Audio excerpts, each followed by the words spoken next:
U turn job একাডেমির পক্ষ থেকে সবাইকে স্বাগত জানাচ্ছি। সঙ্গে আছি আমি ওয়াহেদ সবুজ।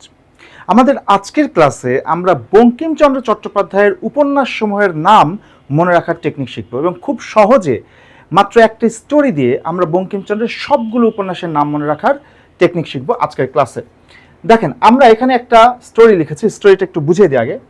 দেবী রাধা ও সীতা, মানে মনে করেন রাধা এবং সীতা নামে দুজন নারী। আমরা জানি যে হিন্দু সংস্কৃতিতে নারীদেরকে দেবী বলে সম্বোধন করা হয় অনেক সময়, তাই না?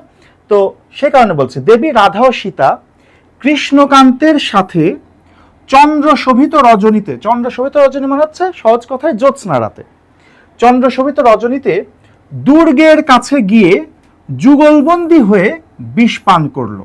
স্টোরিটা বুঝেন। দেবী রাধা ও সীতা এই দুজন নারী কৃষ্ণকান্তের সাথে কোন সময় গেল? চন্দ্রশোভিত রজনীতে। কোথায় গেল? দুর্গের কাছে। দুর্গের কাছে গিয়ে কি করলো? যুগলবন্দী হয়ে বিষ পান করলো, মানে একসাথে বিষ পান করলো। এতে মৃণালিনীর কপাল পুড়লেও রাজমোহন আনন্দ পেল। এতে মৃণালিনীর কপাল পুড়লো, কিন্তু রাজমোহন আনন্দ পেল। স্টোরিটা আবার বলি। দেবী রাধা ও সীতা কৃষ্ণকান্তের সাথে চন্দ্রশোভিত রজনীতে দুর্গের কাছে গিয়ে যুগলবন্দী হয়ে বিষ পান করলো। এতে মৃণালিনীর কপাল পুড়লেও রাজমোহন আনন্দ পেল। এই স্টোরিটুকু যদি আপনারা মনে রাখতে পারেন তাহলে এখান থেকে বঙ্কিমচন্দ্রের সবগুলো উপন্যাসের নাম মনে রাখা যাবে। আমি একটু দেখিয়ে দিতে চাই। দেবী, এই দেবী দিয়ে হচ্ছে দেবী চৌধুরানী, রাধা দিয়ে রাধা রানী, সীতা দিয়ে সীতারাম, কৃষ্ণকান্তের দিয়ে কৃষ্ণকান্তের উইল। এটা হচ্ছে বঙ্কিমচন্দ্রের সর্বশ্রেষ্ঠ উপন্যাস, বঙ্কিমচন্দ্রের সর্বশ্রেষ্ঠ উপন্যাস, ঠিক আছে? চন্দ্র দিয়ে হচ্ছে চন্দ্রশেখর। রজনী নিজে একটা উপন্যাস, রজনীটা হচ্ছে মনস্তত্ত্ব বিশ্লেষণমূলক উপন্যাস। কি ধরনের উপন্যাস? মনস্তত্ত্ব বিশ্লেষণমূলক উপন্যাস।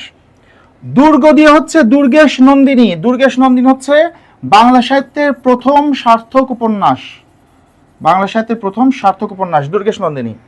যুগলবন্দী, যুগল, যুগল দিয়ে হচ্ছে যুগলাঙ্গুরীয়। বিষ দিয়ে হচ্ছে বিষবৃক্ষ। মৃণালিনী নিজে একটা উপন্যাসের নাম। কপাল দিয়ে কপাল কুণ্ডলা। এই কপাল কুণ্ডলা উপন্যাসের বেশ কিছু উক্তি আছে, সংলাপ আছে, যেগুলো পরীক্ষায় কিন্তু আসে। তুমি অধম তাই বলিয়া আমি উত্তম না হইব কেন, প্রদীপ নিভিয়া গেল, এগুলো কিন্তু কপাল কুণ্ডলা উপন্যাসের সংলাপ।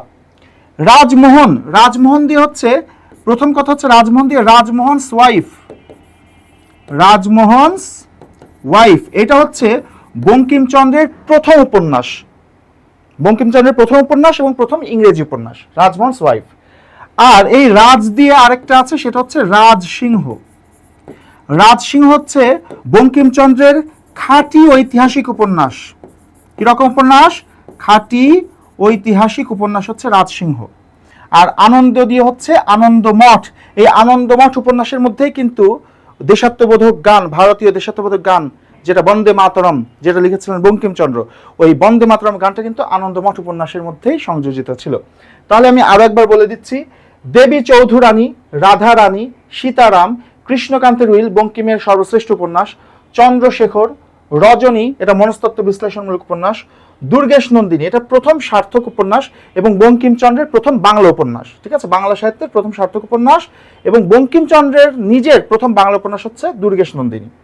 যুগল দিয়ে যুগলাঙ্গুরীয়, বিষবৃক্ষ, মৃণালিনী, কপাল কুণ্ডলা, রাজমোহনস ওয়াইফ এটা বঙ্কিমচন্দ্রের প্রথম উপন্যাস এবং ইংরেজি উপন্যাস। আর রাজসিংহ এটি খাঁটি ঐতিহাসিক উপন্যাস। আর আনন্দ দিয়ে হচ্ছে আনন্দমঠ।